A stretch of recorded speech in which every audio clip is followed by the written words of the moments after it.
সাথে একটা বিশেষ সংবাদ তাৎক্ষণিকভাবে শেয়ার করার প্রয়োজন অনুভব করছি। কিছুক্ষণ আগে পদত্যাগ করেছেন। ওনার পদত্যাগপত্র ইতিমধ্যে আইন মন্ত্রণালয়ে এসে পৌঁছেছে।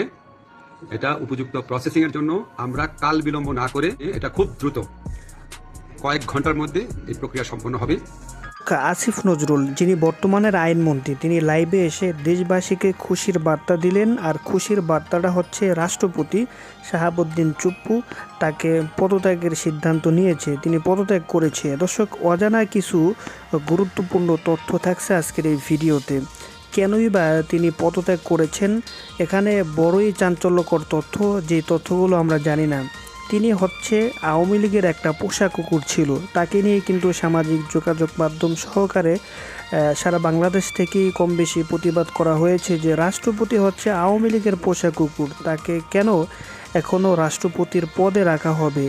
যে বিষয়টা শুনলে আপনারা অবাক হবেন, সেটি হচ্ছে এই রাষ্ট্রপতি রাষ্ট্রপতির পদে থাকাকালীন অবস্থায় এই যে গতকালকে তিনি প্রধানমন্ত্রীর সাথে গোপন সে ফোন কলে বলেছে, আপা আপনার কোনো টেনশন নাই, আমি যতদূর পারি আস্তে আস্তে আবার একটা গণ অভ্যুত্থানের করব, যাতে করে এই তত্ত্বাবধায়ক সরকারের থাকা অবস্থায় আপনি দেশে আসবেন। গোপন একটা পরিকল্পনা তিনি চালিয়েছিল, যাতে করে নতুন নির্বাচন, নতুন সরকার, মোট কথা শেখ হাসিনাকে ক্ষমতায় বসানোর জন্য তিনি কিন্তু বলেছে যে আপনি যা বলবেন আমি আমার জীবনকে আপনার জন্য উৎসর্গ করে দিব। তো দেখেন, একটা পোষা কুকুর কখনো দেশের জন্য, রাষ্ট্রের জন্য ভালো কিছু করতে পারে না। এটাই হচ্ছে এই রাষ্ট্রপতির দিকে তাকালেই বোঝা যাচ্ছে।